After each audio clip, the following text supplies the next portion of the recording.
Hi, my name is Ileane and I'm with IleaneSmith.com. And what I want to talk to you about today is the constantly changing landscape of social media. There's a lot of updates that are going right now. This is July 2016, and we've just had two fantastic updates to two different social platforms that I want to cover. And those are Twitter and Snapchat. So I'm going to start off today talking about Twitter. And Twitter analytics is something that I've covered in a previous tutorial. And I actually have a PDF download that you guys can get. And all you have to do is text the words Ileane, that's Ileane, to 44222, and I'll send you my Twitter analytics guide. But tell you guys about Twitter really quickly, because I started talking about live video, and I just noticed this morning, and maybe because I don't really use the Twitter app that much, but I'll start using it now more often. I see now that I can go live on Periscope. See the Periscope live button right there from within the Twitter app. Now, I'm not going to go live right now. But don't you love it when you're in the tunnel? It doesn't let you. That's right. Still doesn't let you flip the camera back before you start recording. So anyway, I'm not going to go live on Periscope right now, but I just thought that since we were talking about social media strategy in July of 2016, we need to definitely cover the fact that you can go live on Periscope right from your Twitter app. Now, with that, let's move on to Snapchat. And really quickly, let me just make sure I don't have anybody else with any questions. Larry, if you have any Snapchat questions, I'm not sure if you got memories yet. Snapchat has a new feature, guys, and it's called Memories. And it's been rolling out. I do think everybody has it now, because I know it started rolling out in the West Coast. And I don't know if it's all over the world, but now if you notice right underneath the button where I would take my snap, let me point to it here. Okay, my little quick time thing came up and I didn't want it to cover. That's the button, but right underneath it is another little circle button. Okay, and that's where you can make your memories. So what it does, it will go into your camera roll and look at your previous snaps. Okay, so these are all the snaps that I did, that I saved to my camera roll. Not every snap that you that you did, but the ones that you specifically indicate to either add to your camera roll or add to your memories, because you'll see the option to add it to memories as well. And I can do that. I can also save from, I can also upload from my camera roll. See that option up at the top here? I can also upload from my camera roll. So if I wanted to upload, and actually these are screenshots that I was taking of, because Team Snapchat will send you a snap and let you know, hey, you got access now. The screen is very big. You can't see. You can see the full screen on Blab. Okay, great. Can't see anything, just you. Oh, wow. Okay. Are you on your phone, Larry? Jay Franco, can you see the full screen? Okay, you can see the full screen on Blab. No, you're on desktop. Okay. Well, I know that it looks different in the replay on Fire Talk. So I'm glad you let me know that, because when I give those guys some feedback, I will let them know that you're having a hard time seeing. So you might want to check it out over on Blab, because I have this going in this as a screen share over in Blab. I'm doing a screen share within a screen share because, I'm tech savvy like that. Just joking. Okay, so memories. So Team Snapchat sent me a snap and let me know that, hey, tap on the screen to see more and happy chatting. And they let me know a little bit about how it works. Swipe up from the camera to open memories. Okay, I'm not going to send this. So, that's another thing. This is a little bit of I want to say that it's a bug, because if I don't want to send that, I have a hard time. That little arrow there is only in the screenshot. That's not really what.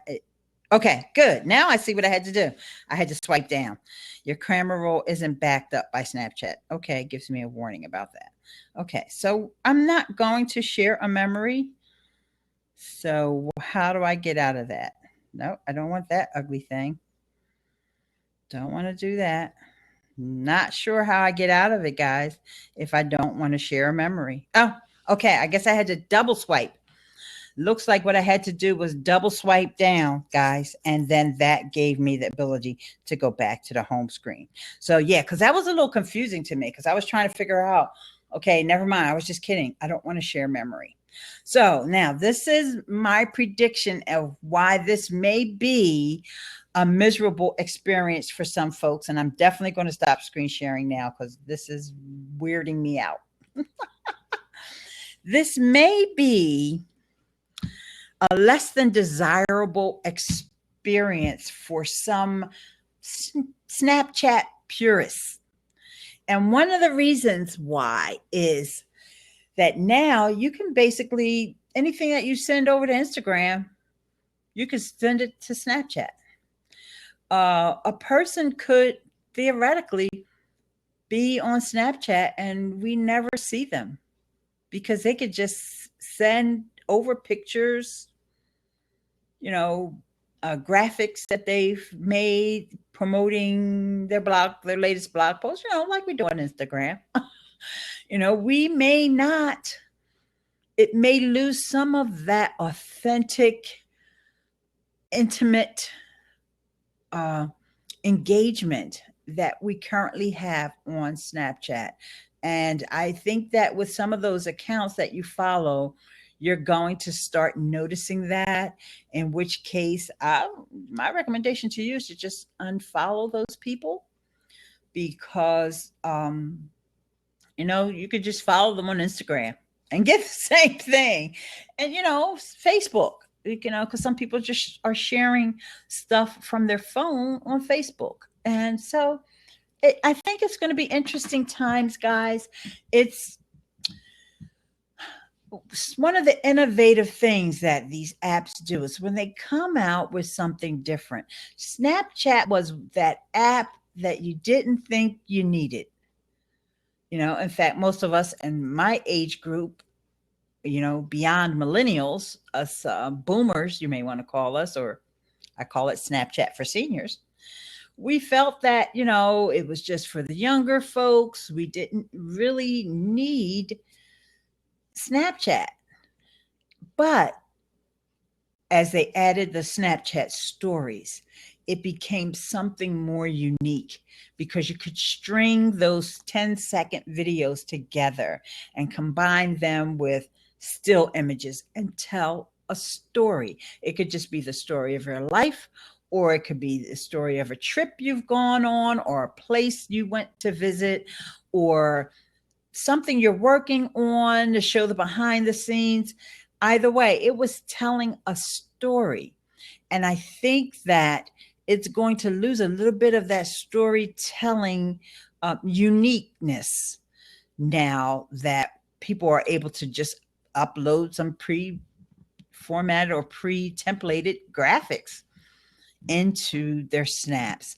And we'll see, I think the users may actually determine which way that goes. But just to bring the point back home is, think about your strategy and what you're going to do with those. I did one of the memories the other day. I actually re-snapped a snap that I did a couple weeks ago.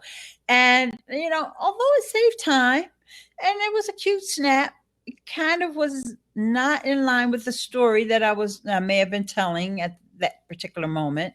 It was just like out of the blue. Here's an old snap. And so I kind of tried to come back from that and turn it into a story of I finally got Snapchat memories and this is what I just did. I posted my first memory. And I got to say that for me, it was a little less than rewarding experience from the snappers' point of view. Because I like the fact that Snapchat makes you think and makes you be creative. And, but you don't have to be too creative. You don't have to have a masterpiece with the perfect angle. And, it's just like fun creativity, and so this may take some of that away. It remains to be seen. But guys, I love to see what you come up with in terms of how you can use this more strategically. Maybe I'm just limiting myself right now and I haven't, got a chance to think beyond all that. But one thing somebody did say is now you don't have to worry about buying a geo filter. Let's see what Lawrence has to say.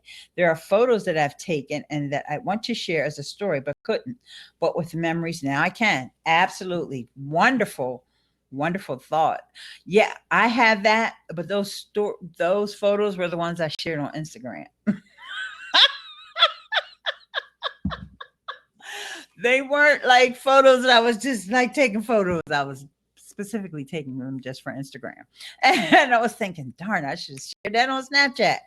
And it was like, no, you can't do that. I could share it with certain people. We could always share them privately. So just for somebody who hasn't, used Snapchat before, we could for the last few months, and I'm not sure when they made that change, but I know it's been a while, that we could, if I was just sending Larry a private snap, I could upload things from my camera roll. And I guess that went over well.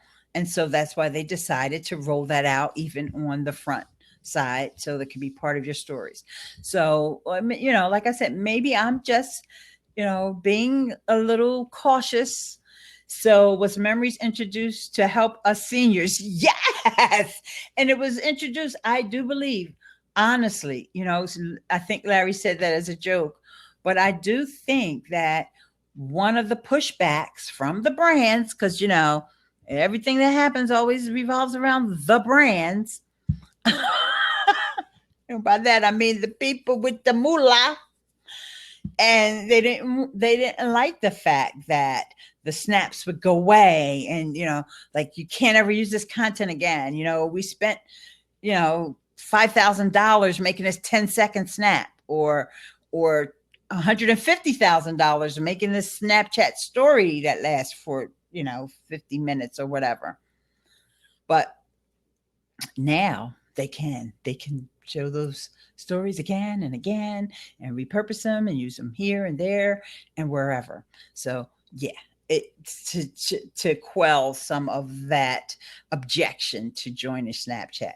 Do you think Snapchat will have live streaming next to compete?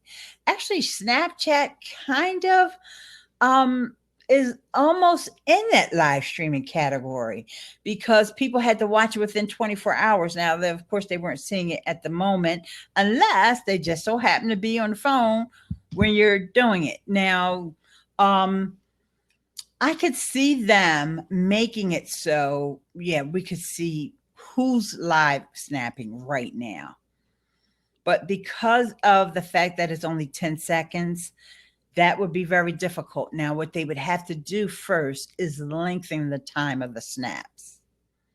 They'd have to make them at least a minute or two first, because to try to catch something in 10 seconds, I have a problem doing it. And I'm watching it, not even in live, in real time. So, like I commented on somebody's snap and it was like, really the comment was for a snap 3 snaps ago. And they were a little confused, like, huh? I'm not talking about that now. But yeah, and that's the bigger picture, Larry, that concerns me is that all of these apps are starting to be like each other because live streaming is a thing. So, I just showed you how you can Periscope right from within Twitter. And we know that Twitter bought Periscope and we knew that eventually one day this was going to come. And, but in the meantime, as they've been planning it, Facebook's rolled out live video. And, early adopters like Larry and I have already been playing around with Blab and Fire Talk and Huzza and all these other live streaming apps. So it's almost like, well, Twitter, y'all should have done that last year when it was hot. So it remains to be seen whether that will bear fruit for Twitter, because I do know that now they are showing sporting events. They did some of the Wimbledon tennis matches. You could watch them right on Twitter. And of course, they have a deal with the NBA or the NFL. One of those ends. I'm not sure because I'm not a sports first person, but they got some sports stuff coming up. They signing deals with everybody who's who in the world of sports. And it only makes sense because, the sporting and the hip hop scene are really a big part of Twitter, as well as the political scene. And, like right now, there's a lot of unrest, political unrest. And in the US, there's a lot of protests going on. And those things are kind of being captured on these live streaming apps. The one that was done on Facebook Live, that was a sad situation where the young lady's boyfriend was shot by the police over in Minnesota. But anyway, I don't want to get off topic here. Just want to, you have to think about the impact of these things and not just how they apply to social media and, our strategies. The live video thing is all about life, and that's all a part of life. Okay. And so with that, guys, we got a chance to look at the Twitter dashboard app. And we also got a chance to look at Snapchat memories. And I would love to hear from you. I'd love to hear about the strategies that you're using. And if anybody wants to come on and be interviewed and show me all the hot stuff they're doing on their Snapchat or their Twitter or Facebook Live, or Blab or any of these platforms, you can get in touch with me on my SpeakPipe. You have to leave me a voicemail, and that's speakpipe.com/Ileane. And if you want to support the efforts on the content that I provide and the value that I offer, you can support over on Patreon, and that's patreon.com/Ileane. So pretty much just look for Ileane and you'll find me everywhere. And I'd like to thank Jay Franco and Larry Snow for being here. I so appreciate you. And with that, I will see you on the next event here on Fire Talk. Take care. Bye-bye. Oh, yes.